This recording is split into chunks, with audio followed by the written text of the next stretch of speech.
All right, what's going on, guys? It has been a couple months, but I am back, and so are the Dallas Cowboys at least making some moves in the offseason. That's right, George Pickens is officially a Dallas Cowboy. I'm honestly shocked. I was hearing rumors last night. I was talking to it with a couple of my buddies, but again, you got to take it with a grain of salt when you're a Cowboys fan because most of the time, they're just rumors. You can never trust anything you hear with the Cowboys because 90% of the time it's cat. And honestly, a lot of it is for the sake of headlines and clicks. Jerry Jones has to throw himself in the spotlight, even if it's true or false. But this one specifically, Jerry actually didn't lie about. 2 days before the NFL draft, Jerry stated that he was working on, quote, pretty substantive trades. But mostly everybody thought it was typical cap, including myself. Or we were expecting on draft night that they were going to end up trading maybe for a wide receiver, maybe a Jameson Williams. We were hearing some rumors about him possibly getting shipped out of Detroit. Well, typical Cowboys fashion, they didn't end up trading for anybody. In fact, they didn't end up using a single one of their 9 draft picks on a wide receiver, period. Now, for me personally, and I should probably make a separate video on this anyways, I gave the Cowboys draft an A-letter grade. I thought they nailed the first 5 picks. I was satisfied with the guys that we got. I thought they addressed every single hole that they had going into the offseason. Every hole except the biggest one, of course, wide receiver 2. So for that reason, I couldn't possibly give them an A+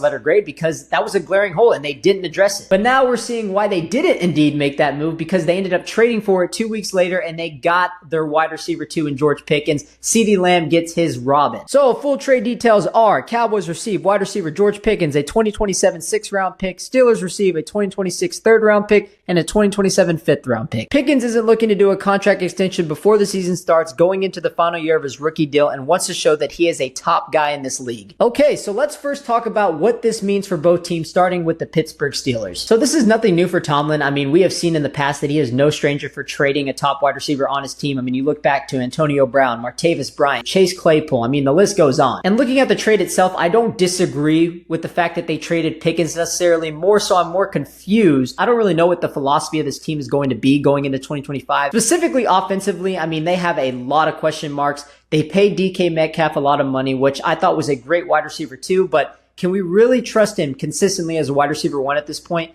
I don't know. So I was thinking, okay, they have Pickens, right? DK coming in as a wide receiver 2. They're going to keep Russell Wilson. Let's run it back. The Steelers had a pretty decent season. Hey, it could work out. But now that Pickens is gone, DK Metcalf is going to wide receiver 1. You don't even have Russ or Justin Fields anymore. You drafted Will Howard and you brought Mason Rudolph back.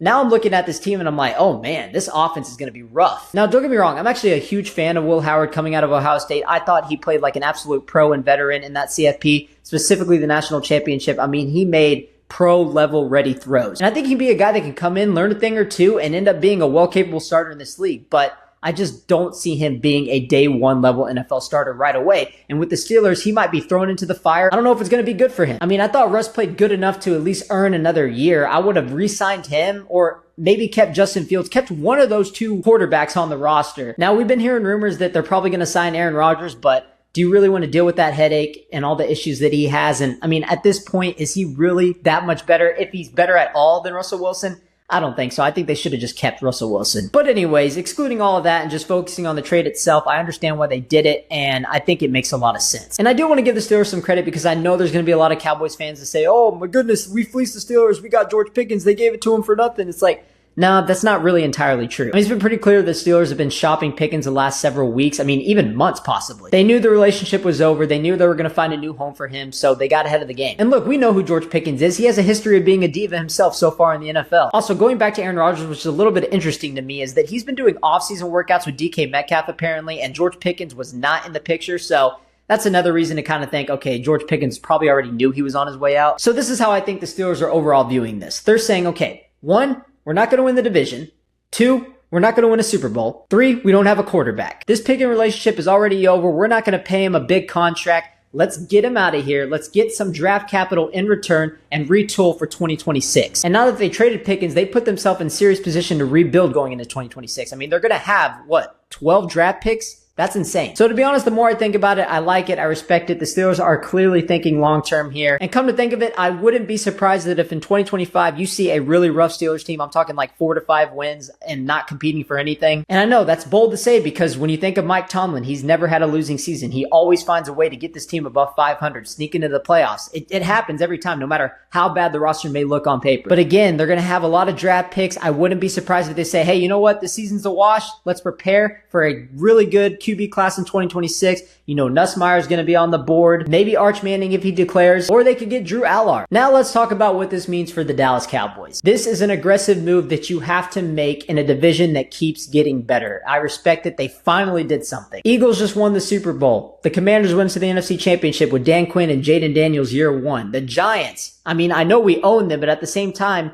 they got better in the offseason, and they're probably going to have the best defensive line in football in 2025. All of this is happening while you are coming off your worst season in a long time. And when I mean worst season, I'm not just talking about the record, because if you look at it on paper, 7-10 doesn't seem like it was that bad. Like, you know, at least we didn't go, 2-15 or something like that. But it sure felt like it, and the way that this team was structured and the way they handled the offseason, that's why I think it was one of the worst seasons in Cowboys history. Now, we all know that Jerry Jones is the main problem. We're never going to win a Super Bowl as long as he's in charge. I get all that. I understand that, and it might be wishful thinking to think that, you know, maybe Jerry Jones can take a step back and let Schottenheimer just coach his team. Let him do all the work. Jerry just sit back. But that's never going to happen. Jerry just loves the power. He loves the attention, and he's going to do whatever he can to take credit for this George Pickens trade. Guaranteed. Now, with the concerns that they have with the trade, in particular with Pickens, I completely understand it. He's a cancer. He's a locker room diva. He's going to ruin the culture even more than it already has been ruined. I get all that, but I see this more as a win for the Cowboys. I mean, he's going to be coming in with a contract year. He's going to be motivated. He's going to have a chip on his shoulder to prove himself in a contract year. And if he doesn't do that, you can let him walk, have somebody else in free agency pay him a bag, and then you're going to get a 4th-round compensatory pick in return. Now, if he does prove himself, then you get a young 24-year-old wide receiver superstar, and it could be a splash. Also, we only gave up a 3rd and 5th-round pick, and let's be honest, George Pickens is going to be better than any wide receiver you would have drafted next year in the 3rd or 5th round. So if I could describe this move, I would say it's a 1-year rental with the potential to be a huge splash for the Cowboys. Assuming George Pickens is actually locked in and ready to prove himself, he's going to be a legit wide receiver 2 to complement CeeDee Lamb. Over the last 2 years, he has tied with Justin Jefferson for the most 20-plus air yard catches in the NFL. In that span, he has 7 games with at least 100 yards receiving, which is more than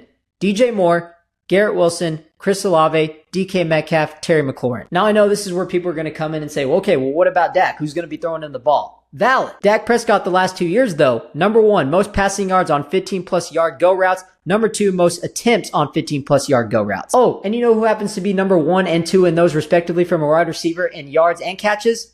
Yep. George Pickens. George Pickens, in my opinion, is a top 3 deep ball wide receiver in the NFL. He's going to be a guy that can go downfield and win those deep ball contested catches, and Dak will be able to provide that for him. He averaged over 15 yards a catch last season, 16.7 since 2023. That's the most in the entire NFL. I mean, he's going to be a legit deep ball threat. Now, the success of the offense is going to be fully dependent on Dak Prescott's health. I mean, he has to stay healthy. If he can play anywhere close to the 2023 MVP runner-up season, I think this offense will be top 10, no doubt. So in terms of my expectations for this Cowboys team going into 2025, I think we should be a wild card team. We should be battling for the playoffs. Now, it would be selfish for me to say that we're going to win the NFC East because the Eagles just won the freaking Super Bowl, so I'm not going to do that. But given the offseason we've had, assuming Dak Prescott's healthy, this team should make the playoffs. So yeah, that's going to do it for me today, guys. Appreciate you guys listening and watching. I'm going to have to do my draft grades and another video, maybe doing some positional rankings soon. I got some stuff that I owe you guys for sure. In the meantime, make sure to subscribe to the podcast on Apple Podcasts, Spotify, wherever you get your podcasts. Much appreciated. All my social medias and everything else will be in the description below. Thanks again, and we'll see y'all in the next one.